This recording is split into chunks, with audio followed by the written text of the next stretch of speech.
مومن جو فدا نقش کفے پائے نبی ہو زہر قدم آج بھی عالم کا خزینہ، گر سنت نبوی کی کرے پیروی امت، طوفان سے نکل جائے گا پھر اس کا سفینہ، طوفان سے نکل جائے گا پھر اس کا سفینہ۔ نحمدہ و نصلی علی رسولہ الکریم، اما بعد۔ انسان کی بنیادی ضرورت کھانے اور پینے کی ہے۔ ہر آدمی کو بھوک بھی لگتی ہے، اس کو کھانے کا تقاضا بھی ہوتا ہے۔ اللہ تعالیٰ نے جہاں عبادت کے احکامات و طریقے دیے ہیں، وہیں کھانے کمانے کے تعلق سے بھی احکامات دیے ہیں کہ انسان کی جو بنیادی ضرورت ہے، کسی کا محتاج بن کر کے یا کسی کا بوجھ بن کر کے زندگی نہ گزارے، بلکہ اپنے ہاتھ پیر چلائے اور اس راستے سے کمائے، اپنی ضرورت پوری کرے۔ شریعت نے کمانے کے سلسلے میں 4 چیزوں کو بنیادی طور پر بتایا کہ کمائی کے یہ 4 ذریعے ہیں۔ ان میں ایک ہے تجارت کرنا، ایک ہے ملازمت کرنا، ایک ہے کھیتی باڑی کرنا، ایک ہے صنعت و حرفت، ان کی ہنر سیکھ لے آدمی۔ بنیادی طور پر ان 4 چیزوں کو بتایا کہ ان میں سے کوئی ایک طریقہ اختیار کر لے آدمی، اللہ تعالیٰ اس راستے سے اس کی روزی کا انتظام فرما دیں گے۔ اس سے ایک بات جہاں یہ معلوم ہو گئی کہ اپنی ضرورت پوری کرنے میں دوسرے کی جیب پر نظر رہے اور دوسروں کے سامنے سوال کرے، ہاتھ پھیلائے، یہ شریعت نے اس کو پسند نہیں کیا، غیرت کے بھی خلاف ہے، اور شریعت بھی اس کو اچھا نہیں سمجھتی ہے کہ ایک مسلمان ہو کر کے اور دوسروں کے سامنے سوال کرے، دوسروں کے سامنے ہاتھ پھیلائے۔ بلکہ روایات میں تو یہ بھی ہے بلا ضرورت سوال کرنا یہ اللہ تعالیٰ کی ناراضگی کا ذریعہ بن جاتا ہے۔ ایک وقت کسی کے پاس کھانے کا ہے، صبح شام اطمینان سے کھا سکتا ہے، تو اس کو سوال کرنا، مانگنا یہ پسندیدہ چیز نہیں ہے۔ جو اللہ ایک دن کا انتظام کر رہا ہے تو کل کا بھی انتظام کرے گا وہ تو۔ اس لیے اتنا ہونے کے باوجود دوسرے کے سامنے ہاتھ پھیلا دینا یہ فرمایا کہ اچھی چیز نہیں ہے، پسندیدہ چیز نہیں۔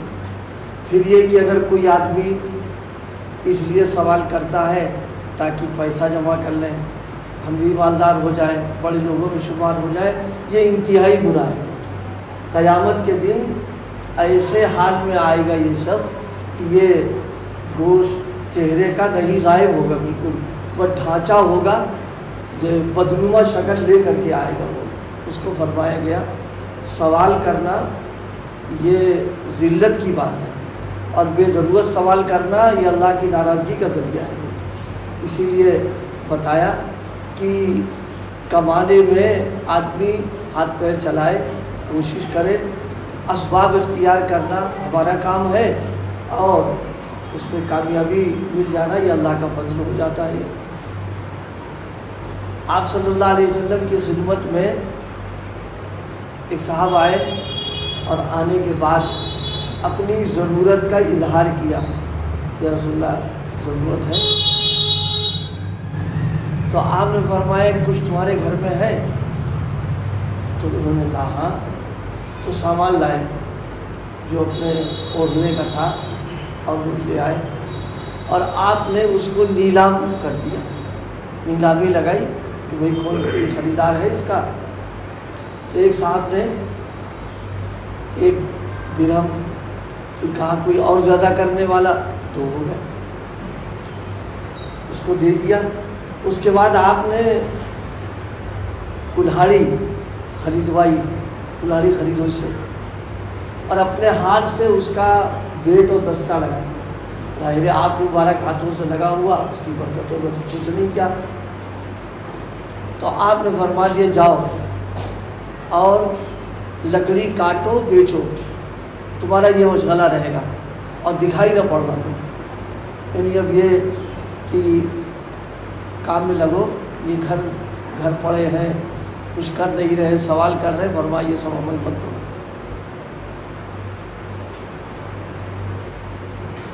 کچھ دنوں کے بعد جب ملاقات ہوئی، پوچھا کیا ہوا، تب بہت مسرت و خوشی کا اظہار کیا، رسول اللہ اتنے پیسے مل گئے.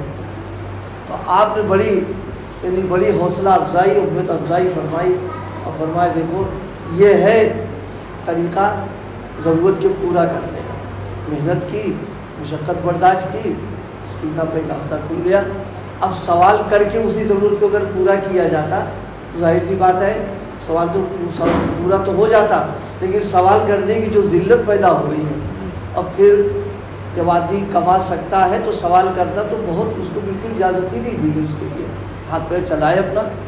حضرات صحابہ میں بعض ایسے بھی تھے جو غربت میں ان کا وقت گزرتا تھا، لیکن حوصلہ اتنا تھا کہ آپ صلی اللہ علیہ وسلم جب خرچ کرنے کی ترغیب دیتے اور اللہ کے راستے میں ترغیب دیتے کی ضرورت ہے دو، تو فقرائے صحابہ یہ نہیں کہ ہمارے پاس نہیں تو بیٹھے رہے، بازار گئے اور جانے کے بعد فوراً مزدوری پہ اپنے آپ کو دے دیا انہوں نے، ہم فلاں کام کریں گے. مزدوری پہ گئے اور کچھ مل گیا بس اتنا ہی لا کر کے پیش کر دیتے کہ رسول اللہ یہ ہے، لے لیجیے آپ یہ. تو بات اس پر چلی تھی، شریعت نے کمانے اور کھانے کے جو ذرائع، جو راستے بتائے ہیں، اس سے یہ معلوم ہو رہا ہے کہ آدمی کسی کے لیے نہ بوجھ بنے، نہ سوال کرے اور نہ بلا ضرورت ہاتھ پھیلائے، بلکہ اپنی ہاتھ پیر چلا کر کے اور اپنی محنت و مزدوری کر کے اپنی ضرورت کو پوری کرے. اس سے ایک بات یہ بھی معلوم ہو رہی ہے کہ شریعت نے کمانے اور کھانے، بظاہر تو مال سمجھ میں آتا ہے کمانا کھانا تو کوئی عبادت میں تو ہے نہیں، لیکن شریعت نے مستقل نظام دے کر توجہ دلائی اس کی طرف کہ آدمی کے دیندار اور نیک و صالح بننے میں اعمال کا اہتمام تو ہے ہی ہے، اعمال سے زیادہ اس کی ضرورت ہے کہ آدمی کا کھانا پینا جو ہے حلال. کمائی میں گڑبڑی ہو جانا یہ اتنی نقصان دہ چیز ہے کہ دعائیں قبول نہیں ہوتی، عبادات قبول نہیں ہوتی، اور آدمی لگا رہتا ہے، سمجھتا ہے کہ ہم یہ کر رہے ہیں وہ کر رہے ہیں، وہ کھانا پینا حرام ہے، اس بنیاد کے اوپر اس کے سارے عمل بیکار ہو جاتے ہیں. اس لیے بھائی ہم سب لوگوں کو اس پر توجہ دینا ہے. ہمارے تقریباً سارے اکابر کے یہاں اس کا اہتمام رہا کہ وہ اپنے کھانے پینے کے سلسلے میں اس کی احتیاط، اس کا اہتمام فرمایا کرتے تھے کہ مشکوک غذا نہ ملنے پائے. مشکوک مطلب کھلا کھلا حرام نہیں، جس کے اندر شبہ پیدا ہو جائے، اس سے بھی اپنے آپ کو بچاتے تھے. جب ہم مشکوک غذاؤں سے اپنے آپ کو بچائیں گے تب پھر آگے دینداری کا اور نیکی کا، صالحیت کا جذبہ پیدا ہوگا. اگر ہمارا لباس، ہمارا کھانا پینا، اس میں حرام کچھ بھی شامل ہو گیا تو پھر جب تک جسم پر وہ لباس رہتا ہے اس کا ایک ٹکڑا تک اس میں کچھ قبول ہی نہیں ہوتا اس کے اندر. اس لیے اس پر خاص توجہ دینا. ہمارے یہاں عموماً تسبیحات ہے، تلاوت ہے، جن لوگ جو کرتے ہیں تمام اس کا، لیکن کھانے پینے کے تعلق سے بالکل کوئی احتیاط نہیں، نہ کوئی اہتمام ہے. کسی نے دعوت کر دی، پہنچ گئے، اب پتہ نہیں اس کا کمائی کیسی ہو رہی ہے. بعضوں کی کمائی تو بالکل واضح طریقے پر جو ہوتی ہے غلط ناجائز ہوتی ہے، لیکن دعوت کر دی، جا کے کھا لیا، احساس بھی نہیں ہوتا کہ یہ بھی کوئی غلط کام ہم کر رہے ہیں. نہیں، یہ بھی ناپسندیدہ عمل ہو رہا ہے یہ. اس لیے کھانے پینے میں جتنا احتیاط اور جو لوگ اس کا اہتمام کرتے ہیں اس کی برکات اللہ پاک ان کو عطا فرماتے ہیں، اور اس کے اثرات ان کی زندگی پر رہتے ہیں، ان کے اعمال پر اور ان کی چیزوں پر رہتے ہیں جو حلال چیزوں کا اہتمام کرتے ہیں۔ ایک بزرگ کے سلسلے میں ان کو کسی نے کچھ ہدیہ دیا ان کو، تو منع فرما دیا۔ اب ادھر سے اصرار، پھر کہنے لگے کہ ہدیہ قبول کرنا تو سنت ہے، اور پھر چونکہ انکار کر دیا تو اس پر تھوڑا ان کو غصہ آیا، نامناسب کلمات کہنا شروع کر دیے، کیسے بزرگ ہیں، یہ کرتے وہ کرتے۔ تو بزرگ نے بڑی اچھی بات کہی، انہوں نے کہا بھائی ہمارے عیوب تو ابھی تمہیں کب پتہ ہے، جو تم نے بتائی تو ہے ہی ہے، اور بھی بہت سارے عیوب ہمارے اندر۔ تب ان کو احساس ہوا کہ جو ہے یہ جو ہم نے ان کے ساتھ عمل کیا یہ تو غلط کام کیا ہم نے۔ اب وہ تھے ایسے محکمے میں کام کرنے والے جس کی آمدنی مشکوک ہوتی، لینا نہیں چاہ رہے تھے۔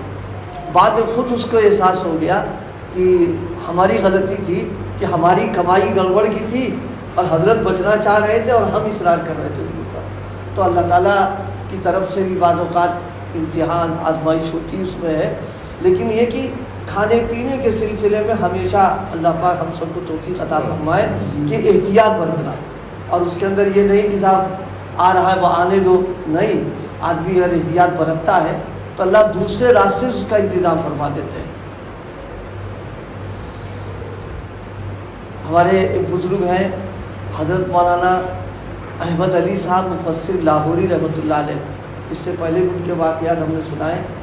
حضرت اتنا احتیاط برتتے تھے کھانے پینے کے سلسلے میں، اگر کوئی ان کو اپنے یہاں جلسے میں بلاتا بیان کرنے کے لیے تو اس کے کرائے سے نہیں جاتے تھے، بلکہ اپنے کرائے کا انتظام کرنا، اگر ہو گیا تو چلے گئے اور نہیں گیا تو نہیں تشریف لے آتے تھے، اور اب کھانے کا انتظام اپنے ساتھ کرتے تھے۔ کئی روز بعد اوقات سفر میں ہو جاتا تو ایسا انتظام کر کے جاتے کہ کئی روز ان کا چل سکے، باہر کا کھاتے ہی نہیں تھے۔ اس کی برکت اور اتنا احتیاط تھی حضرت کی۔ حضرت مفکر اسلام نور اللہ مرقدہ ان کے ہاں پڑھا بھی ہے انہوں نے، حضرت نے ان کے احتیاط کا واقعہ بتایا کہ کبھی کبھی ایسا ہوا گھر میں فاقہ ہے، کچھ ہے ہی نہیں، اور مدرسے میں حضرت کے ماشاءاللہ عمدہ قسم کا کھانا پکا ہوا ہے، اور صرف ایک گلی کا فاصلہ۔ فرماتے تھے کہ مجال نہیں کہ مدرسے کا کوئی کھانا ان کے گھر چلا جائے، گھر فاقہ ہے تو فاقہ ہے، کوئی بات نہیں، اس کی فاقے کے ساتھ رہتے تھے، لیکن مدرسے کی چیزوں کو گھر میں استعمال کر لینا اور کھانا گھر میں چلا جائے، فرمایا نہیں، یہ ان کے تقوی کی بات تھی، نہیں لے جاتے تھے۔ اور مسئلے کی بات بھی ہے کہ وہ تو کھانا بچوں کے لیے پکا ہے، اب وہ کھانا کسی اور کیا جائے جس کی اجازت بھی نہیں ہے، اتنا احتیاط برتا کرتے تھے۔ اس احتیاط کی بنیاد پر اللہ پاک نے ان کو ایسی بعضی نعمتیں نصیب فرما دی تھی کہ ان کو جسے کہتے ہیں کہ رشک آتا ہے۔ ایک مرتبہ فرمایا کہ اگر مسلمان کا اور غیر کا جوتا لا کر کے مجھے دے دیا جائے تو میں جوتے کو دیکھ کے بتا دوں گا کہ غیر مسلم کا جوتا کون سے، مسلمان کا کون سا۔ اس قدر ان کے اندر جو ہے ایمانی جسے کہتے ہیں ذکاوت اور فراست پیدا ہو گئی تھی کہ جوتے کو دیکھ کے بتا دیں۔ یہاں تو شکل دیکھ کے تمیز کرنا مشکل پڑ جاتا ہے آدمی کے لیے کہ کون ایمان والا کون غیر ایمان والا، اور ان کا حال یہ تھا کہ بتا دیا کہ میں بتا دوں گا کہ یہ جو ہے یہ مسلمان کا جوتا ہے، یہ غیر مسلم کا جوتا، بس پہنا ہوا دے دے فوراً بتا دیتے تھے۔ اسی احتیاط اور اہتمام کی بنیاد پر بعض اوقات لوگ بعض ہمارے اکابر نے احتیاط کی وجہ سے بھوکا رہنا، فاقے سے رہنا اور اپنے آپ کو تکلیف میں مبتلا کر لینا تو گوارا کیا، لیکن کسی سے سوال کر لینا اور کسی سے ہاتھ پھیلا دینا اور اپنی ضرورت کا اظہار کرنا بہت احتیاط کرتے تھے۔ بالکل اظہار نہیں، اظہار کرنا ہے تو اللہ سے کریں گے، کسی اور سے نہیں۔ اللہ پاک یہ ذہن ہمارا بنا دے کہ اپنے مسائل میں، اپنی مشکلات میں بس ہم رجوع اللہ ہو جائیں، کہ اللہ تعالیٰ سے رونا، گڑگڑانا، آہوزاری کرنا، اس لیے کہ دل تو سب کے اللہ ہی کے قبضے میں ہے۔ ہم جس سے سوال کر رہے ہیں اگر اللہ کی طرف سے اس کے دل میں نہ ڈالا جائے تو ہمیں دے تو نہیں دے گا، وہ تو دے گا تو جبھی جب اللہ دل میں ڈالے گا وہ۔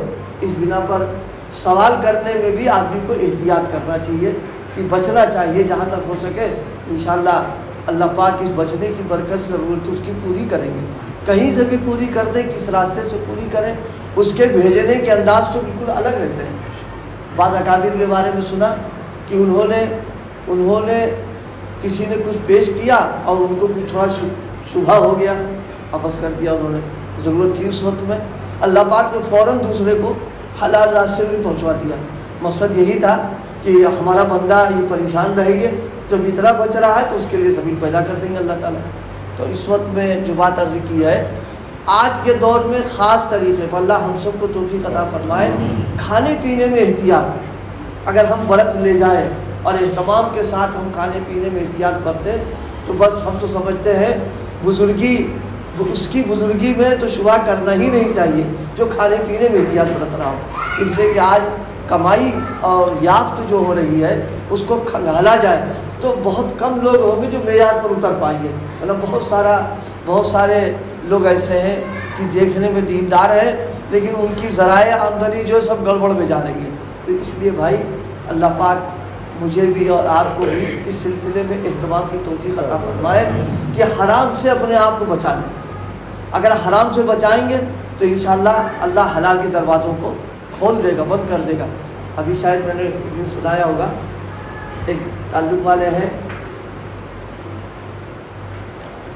ان کو ایچ کے ملازمت مل گئی، اچھی ملازمت ملی، لیکن اس میں گڑبڑ یہ ہو رہا تھا کہ نماز ان کی جا رہی تھی، یعنی نماز کے شاید 2 اوقات آتے تھے، اس میں ڈیوٹی آ رہی تھی، تو انہوں نے استعفیٰ دے دیا، کہا نہیں ہم نہیں رکیں گے۔ تو جو ان کا بڑا وہ تھا کچھ اس کے پاس گیا تو اس نے پوچھا کیوں جا رہے ہیں، کہا کیا پریشانی تم کو یہاں، کہا سب سے بڑی پریشانی نماز نہیں پڑھنے ملے گی آپ کے یہاں، ڈیوٹی ایسی ہے کہ اس ڈیوٹی کے ٹائم میں کسی کا موبائل آ گیا، کسی کا فون آ گیا تو اس کو فون کو کا جواب دینا ہے، اور اگر نہیں دیں گے تو پھر ہماری گرفت ہوگی۔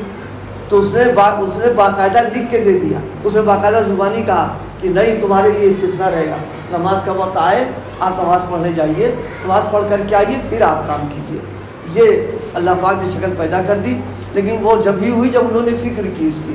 ظاہر ہے کہ بہت سارے لوگ ایسے ہی ہیں، ساری نمازیں چھوٹ رہی ہیں کمارے بیٹھ کر کے۔ تو اس لیے بھائی ہم جب احتیاط برتیں گے تب ادھر سے سہولتوں کے راستے کھلیں گے، اور بے احتیاطی کے ساتھ رہیں گے تو ظاہر سی بات ہے پھر تو اللہ تعالیٰ کی طرف سے جو فضل ہونا چاہیے وہ نہیں ہو پائے گا۔